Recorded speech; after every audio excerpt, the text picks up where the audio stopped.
मैं मुज़ेर और आप देख रहे हैं जेके न्यूज़ लाइव। आज हमारे साथ जो मेहमान है वो किसी पहचान के मोहताज नहीं है। आज जो जेलकेम पार्टी नई वाली पार्टी है, आज अच्छे पार्टी का जो है खटिया खड़ा करने वाली पार्टी है और उसको खड़ा करने वाले जो शख्स हमारे पीछे मौजूद है, आप देख सकते हैं। जी हाँ, ये टाइगर जयराम महतो है। आप सभी ने ठीक पहचाना है, टाइगर जयराम महतो है जो अच्छे पार्टी की, अच्छे नेता, अच्छे मंत्री की जो खटिया खड़े करने के लिए हमेशा आगे रहते हैं और हमेशा से सही मुद्दों में अपने विचारधारा को रखते हैं। आइए उनसे हम कुछ बात करते हैं। दादा, सबसे पहले हमारे जेके न्यूज़ में आपका बहुत बहुत स्वागत है। जी धन्यवाद। आप तो कैमरे में तो सामने आ जाइए ना।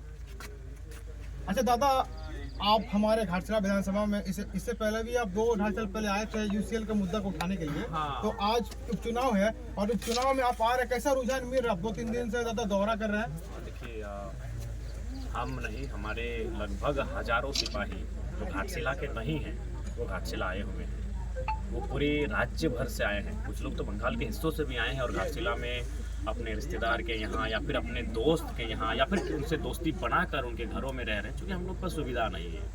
तो घाटशिला का जो है, हमारे एक सिपाही कार्यकर्ता यहाँ कर बहुत मेहनत कर रहे हैं, पसीना बहा रहे हैं और उम्मीद है कि रंग लाएगा उनका पसीना, एक मेहनत रंग लाएगा। दादा, अभी जो चुनाव हो रही है, जेएमएम पार्टी बीजेपी पार्टी है, वो बड़े पार्टी है और आपकी जो पार्टी है वो नई पार्टी है।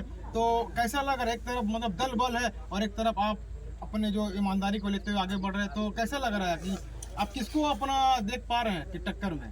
देखिए, टक्कर में हर कोई है। अगर आप कहें कि वो टक्कर में नहीं है तो ये अपने उचित नहीं होगा, क्योंकि वो स्थापित पार्टियां हैं। मंत्री उनका रहा है, सिटिंग उनका सीट है। दूसरा ने भी लगभग 70,000 से ज़्यादा वोट लाया था। केंद्र में उनकी सरकार है, उनके भी कई राज्यों के मुख्यमंत्री, पूर्व मुख्यमंत्री उनका दौरा कर रहे हैं। लिहाजा निसंदेह वो बड़ी पार्टियां हैं, लेकिन हम लोग कम नहीं है किसी से और हमारे पास जनता का आशीर्वाद है और एक नई सोच, नई ऊर्जा संचार जो हो रही है वही हमारे लिए कारगर साबित होगी। दादा, आपके जो शेड्यूल में आप जो गांव के दौरा कर रहे हैं और ऐसा बहुत सारे गांव हैं जो आप नहीं जा पा रहे हैं, तो उन गांव के लोग आप क्या बोलना क्षमा चाहेंगे, माफ़ी चाहेंगे। ऐसे हमें लगता है जब से हम लोग घाटशिला आए हैं और स्वाभाविक चुनाव के समय में कभी कभी शेड्यूल होता है कि आप उसको 100% फॉलो नहीं कर पाते हैं। क्योंकि मान के चलिए आप कोई भी कार्यक्रम सेट करते हैं कि आपको इस गांव में जाना है और उसके 1 किलोमीटर बाद दूसरा गांव है, बीच में पता चलता है एक गांव है जिसको अपने शेड्यूल में नहीं लिया, तो उस गांव में वो घुसना पड़ता है। किसी गांव में आपका समय ज़्यादा लगता है, किसी में कम लगता है, तो ऐसा होता है। तो जहां अगर जो गांव हमारे शेड्यूल में थे, अगर वहां तक नहीं जा पाएंगे तो उन ग्रामवासियों से हम लोग क्षमा चाहेंगे। और यही अंतिम नहीं है, हम लोग का जीवन रहेगा तो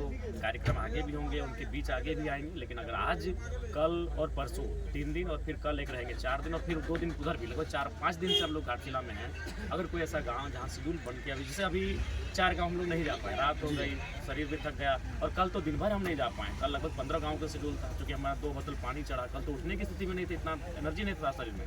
तो जहाँ नहीं जा पाए माफ़ी चाहेंगे। दादा, ये अंतिम सवाल है। दादा, हमारे घाटशिला विधानसभा में 2,55,000 समथिंग वोटर्स है, उन सभी लोगों को ऐसा कुछ बात बोलिए जो हमारे जेके न्यूज़ के माध्यम से कुछ बात बोलिए ताकि वो आपके पार्टी को, जेएमएम पार्टी को भारी से भारी मतों से विजयी बनाए। हम उनको इतना ही कहेंगे कि वोट का मतलब क्या होता है, चुनाव आखिर क्यों होते हैं? चुनाव इसलिए होते हैं ताकि हमारे मुद्दों को कौन विधानसभा में उठाएगा, कौन विधानसभा में रखेगा।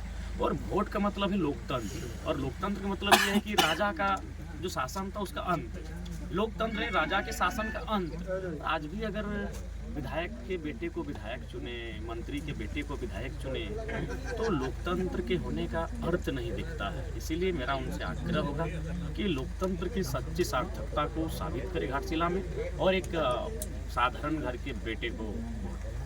दादा, हमारे घाटशिला विधानसभा में 27,000 समथिंग मुस्लिम वोटर्स है और सबसे बड़ा मुद्दा आज इस विधानसभा में उन्होंने आवाज़ भी उठाया था जाति प्रमाण पत्र के बारे में। तो क्या इस विषय को आप विधानसभा में उठाएंगे? हमारे जो अल्पसंख्यक समाज के हमारे नेता हैं, जिनमें केंद्र अध्यक्ष अल्पसंख्यक के इकबाल भाई, हमारे बड़ी उपाध्यक्ष शेख भाई, हमारे महासचिव सदाम भाई, हमारे इखलाक भाई, हमारे शहजाद भाई, हमारे ख्वाजामुद्दीन भाई, हमारे मुस्लिम अंसारी भाई, उन्होंने इस विषय को हमारे संज्ञान में दिया है। और मैं आश्वस्त करना चाहूँगा, वोट का नतीजा क्या होगा नहीं होगा अलग चीज़ है, लेकिन किसी समाज की अगर पीड़ा है तो इतनी बड़ी आबादी को यहाँ अगर उनका जाति प्रमाण पत्र नहीं बन रहा है, इस बात को निसंदेह हम विधानसभा तक लेकर जाएंगे। अच्छा, इस बार पलटवार होगा?